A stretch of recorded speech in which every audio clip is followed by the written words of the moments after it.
guys, I'm going to record again. It's Starblade. 10 seconds. Viewfinder. Speech off. So I'm going to record basically the rest of this. I left on chapter 2. I'm going to play this until chapter 20. Hope you like it. Thank you.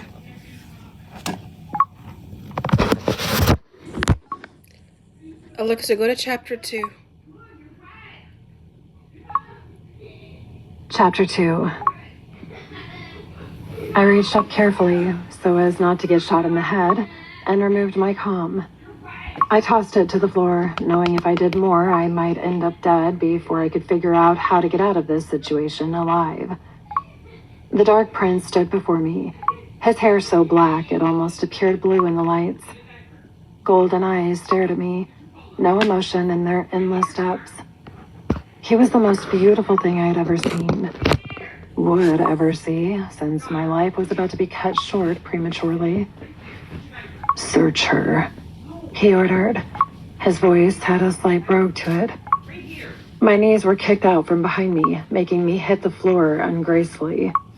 I bit into my bottom lip to keep from crying out or making any sound. Rough hands searched me from behind for weapons and came up empty. "She's clean," the Fae who was still behind me said, after he was sure I held no threat. As he continued to search me, he found the thin paper in the tight pocket of the spandex shorts I wore. They had been tipped off. It was the only way they would have been waiting for me. I glared as cuffs were secured around my wrists from behind. "You came for the crown?" the prince asked as his eyes slid down my body slowly. His men brought me back up to my feet. I remained silent. Nothing I said now could save me.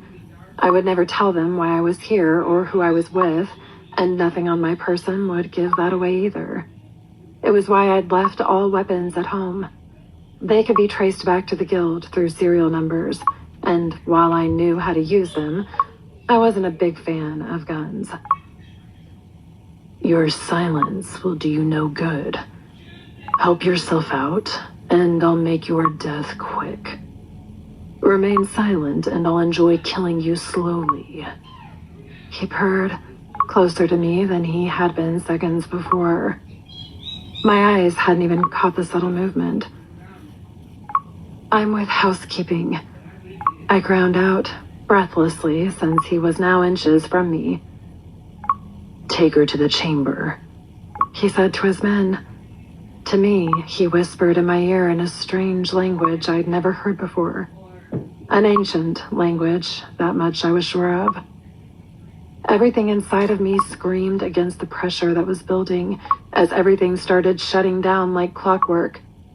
My mind pushed together as if something was fighting to gain control of it. Darkness swallowed my vision. My limbs grew heavy as if replaced by lead. And everything inside my mind went dark. I awoke to ice water being tossed over my head. I was strung up like a spring chicken on market day. My arms were hung high above my head. I had to fight against the darkness to get my bearings back. Thick metal bands locked me in place. Chains hooked to my feet kept me from doing more than just standing upright. My mouth was dry and felt as if I had eaten an entire bag of cotton. My shorts and tank top had been removed, leaving me in nothing more than my small black thong and lacy bra. My hair had been taken out of the ponytail and left to hang in my face. I could feel no new injuries to my body, no abuse while I had been knocked out. Whatever spell the Dark Prince had used on me packed a wallop that left me feeling weak and drained. "Ready to talk?" His voice came from a speaker in the middle of the room. I told you, I'm housekeeping," I whispered, since it was the best I could do, which sucked. I sounded weak. Silence reigned until a door popped open and the Dark Prince strolled in, wearing a white shirt and old jeans, which he probably used for torturing unwanted guests. "Tell me who sent you, and I will go easy on you." I laughed coldly. "Something funny?" he inquired, moving closer to me. "Bring it, fairy," I growled throatily. His head tilted, showing off his sharp, exquisite bone structure. He was simply breathtaking. His hair clung to his face, hanging low over his ears. Those golden eyes had changed, showing his fey features. Golden pupils surrounded by obsidian black circles marked him royal in his breed. He had a day's worth of stubble, which only drew my eyes even more to his sharp jawline. He was taller than the fae who had surrounded me earlier, standing well over 6 feet in height. "You will tell me what I want to know. In the end, everyone does," he whispered huskily. A wicked twist of his lips lit up his face. His eyes still bored into me intensely. "Is that so?" "It is. Tell me, do you prefer torture? Or I can easily feed to get the information I want out of you." He spoke as if we were discussing the weather instead of my immediate future. "Torture. Shit.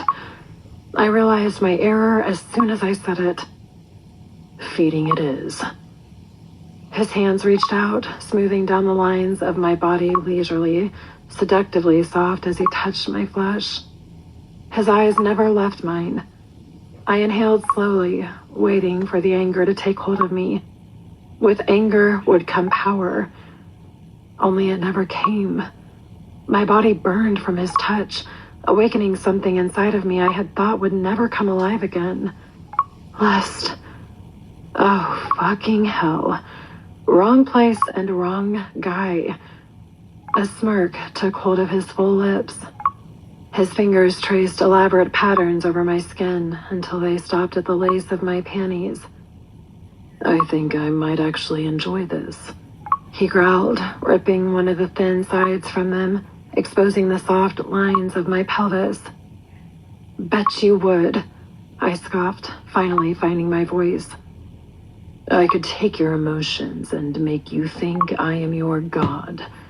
If I turned you fizz, you'd give me anything I wanted."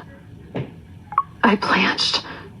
I hated what they called the poor saps they fucked to the brink of death. Fae-induced zombie. "Go to hell, fairy boy." One side of his sensual mouth tugged up as if he were fighting the urge to laugh.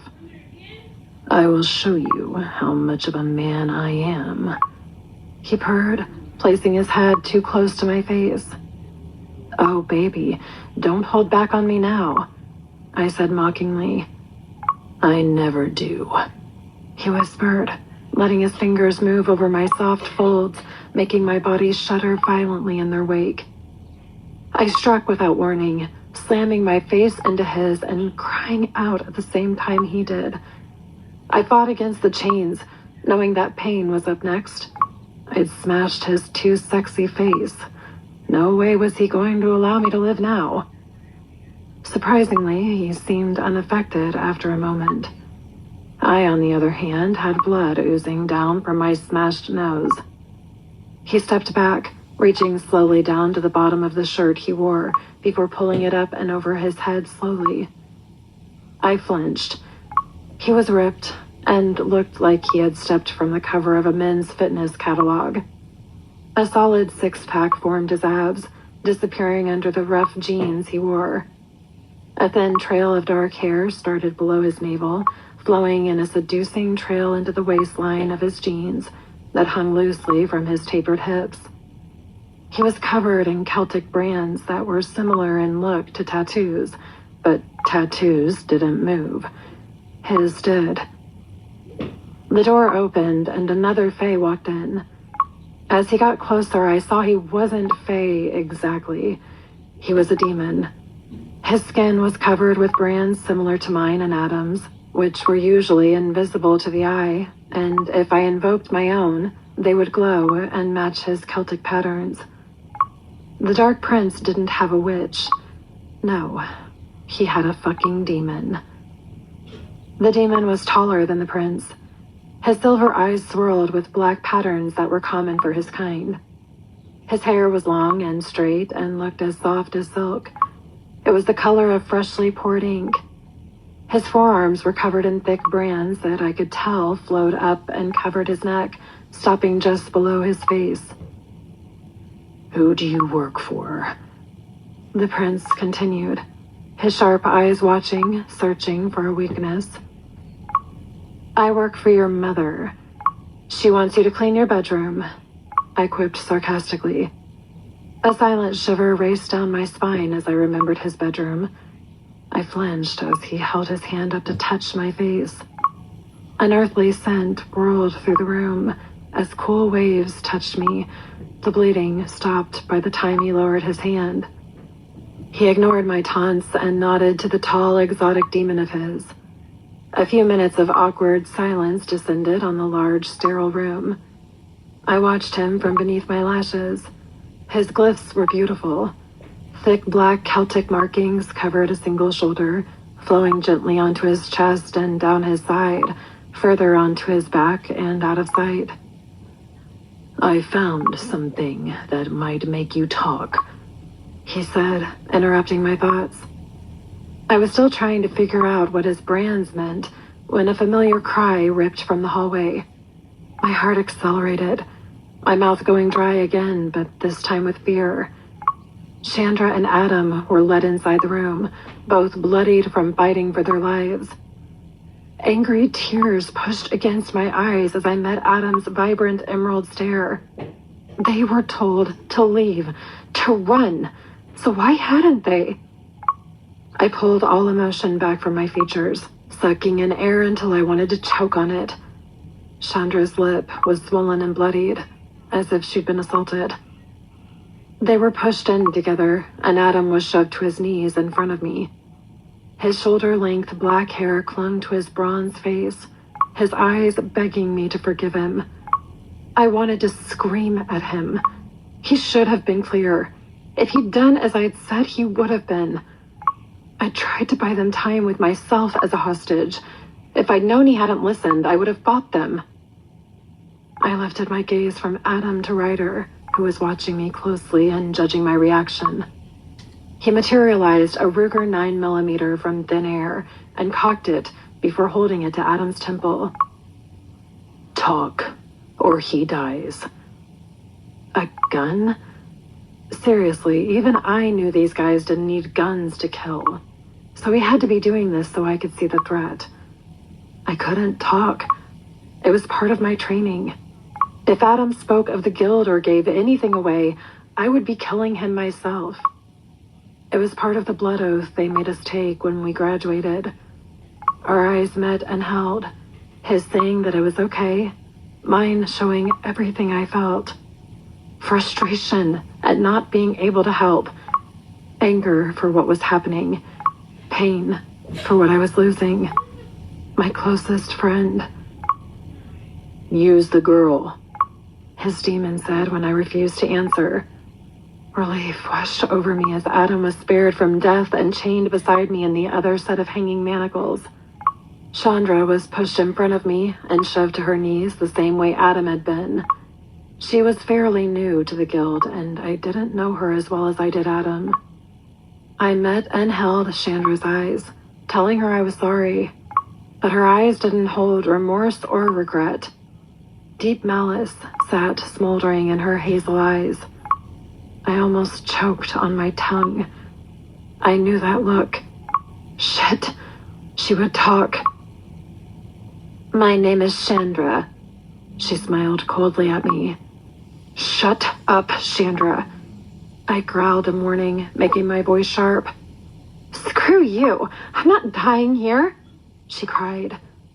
The prince watched us closely, his eyes moving from my red face to hers, which showed not an ounce of remorse. I wasn't as attached to Chandra like I was the others in my small coven. If she spoke, I'd take her out, and while I hated doing it, she knew the rules.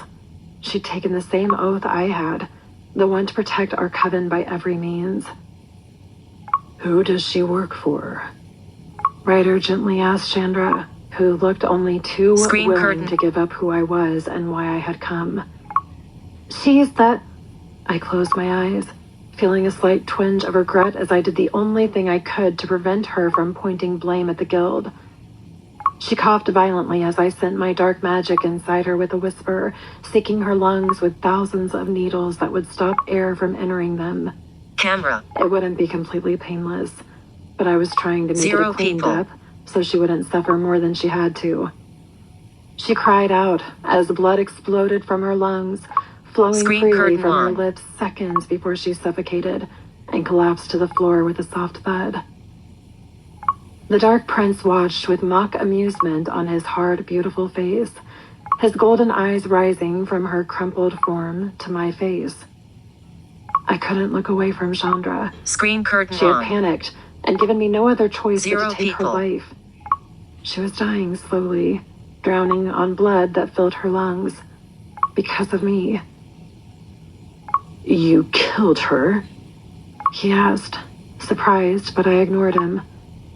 For what seemed like minutes after Chandra had slumped Screen onto the curtain floor, on. cold and lifeless, I continued to push dark magic inside of her until Adam spoke, low and level, calling me by code to keep our names secret. Mags, Screen curtain on. stop. She's dead. Her dark brown hair was now taking on an angry red tint from the blood that still flowed from her lips to create a pool around her face. I'd done what I was taught. I'd had no choice.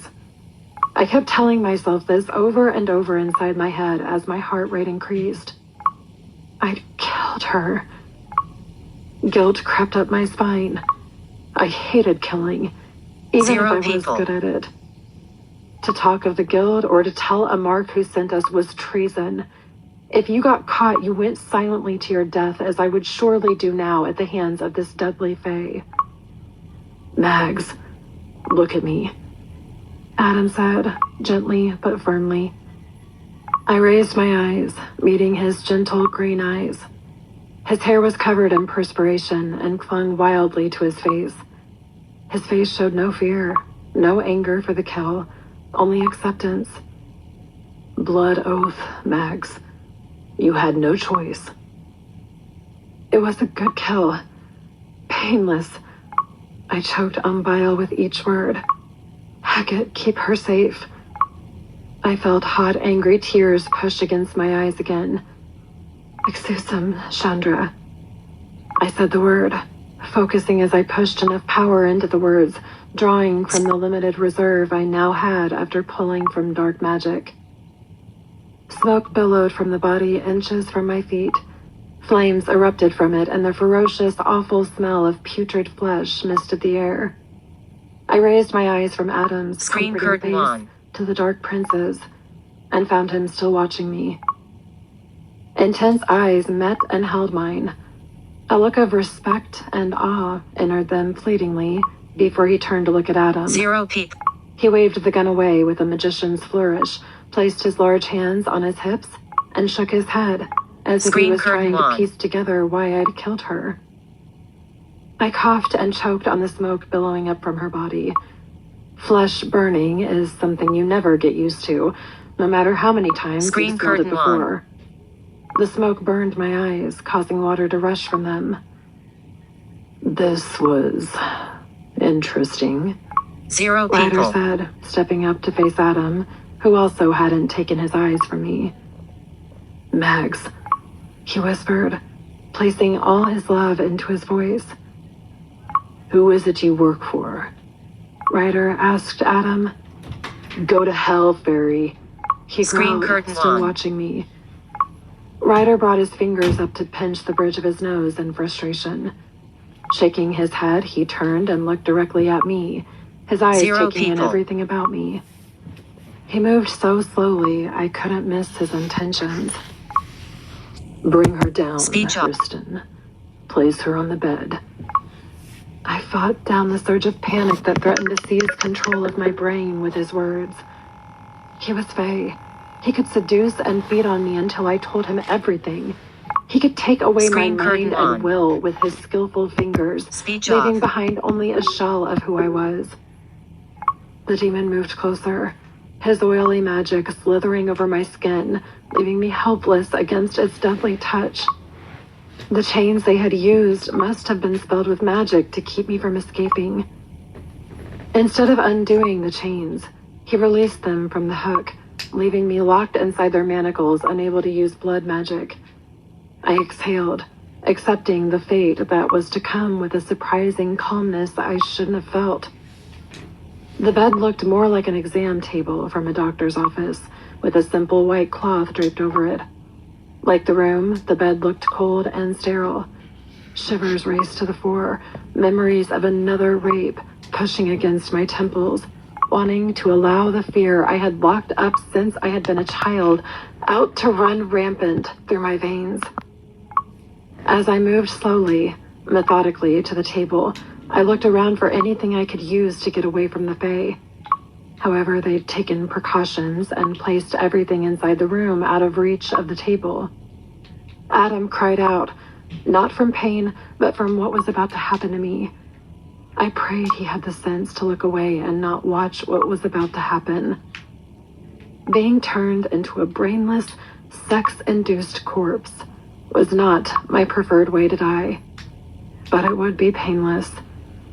When we reached the table, rough hands grabbed me from behind and swung me over it effortlessly, as if I weighed no more than 10 pounds. A deep timber shivered against my supple flesh as he whispered against my ear, "Last chance, Mags." His fingers still bit into my soft flesh, refusing to leave my skin. They sent heat soaking into my bones, pooling in my core like molten lava. Fucking Fae. "Screw you," I said, trying to hide the fear I was feeling. I sat with my back to him, my legs clumsily draped half over the other side of the small table. My back was flushed against the hard, rippling planes of his chest, his heat entering my skin as surely as if I was siphoning it from his pores. "I intend to screw you, and by the time I am done, you'll not only beg me for more, you'll tell me anything I want to know." A shiver licked my flesh, sending small rivulets of sweat pooling at the base of my neck. I wasn't sure how long the spell laced in my hairline would hold, or if it would work against a dark prince at all for that matter, but I needed it too. I'd had Titus, a local tattoo artist who spelled his ink, place them there when I was only 13. He reinforced the spell every year like clockwork. Most witches, when they hit adulthood, were covered in ink, spelled for protection or against memories. I'd kept my memories and my internal scars. They were reminders of what I had lived through and how close I'd come to death over the years. The one on my neck was to make sure I had a fighting chance against the Fae, unlike my mother years ago. "Lock her in," Ryder said, stepping away from me. His demon stepped forward, pushing me down gently, which was surprising since I was about to die. Fucked to death by a Fae. Life just kept kicking my ass.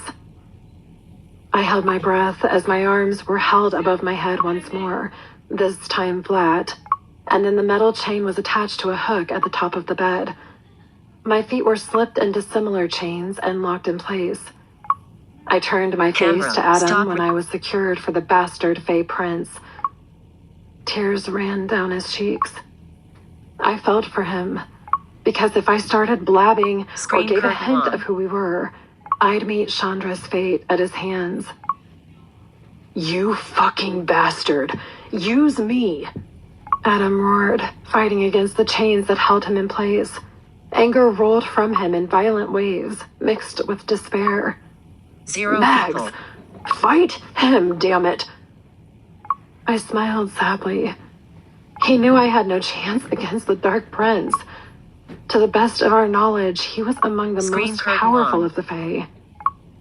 I didn't speak. I couldn't. Tears made my throat grow closed, and pain poured through my heart as I imagined seeing myself from Adam's vantage. I swallowed past the tears and spoke clearly, proudly. Zero people. Close your eyes, I told Adam, and watched as he shook his head, tears threatening to fall at my words. Adam strained against the chains. Normally so composed and confident, he was now reaching a breaking point, angry at what he knew was happening. His sharp features, normally smooth and young, now strained with rage. Screen curtain. How cute, Ryder growled. We ignored him. We both knew what was coming, and I didn't want the closest thing I had to family watching this happen to me, as I had once watched it happen to my own mother. I felt Ryder pull the magic around him, thick and devastating. Chance, please, don't watch this. My words cut off as lust tore through me so violently I almost exploded in pleasure. My body jerked tautly, my eyes seeking the one responsible for those seductive feelings. The one that had created the fire inside of me. All of Ryder's fingers were touching my skin, sending a battering ram of need through my mind as his fey magic pushed against my will.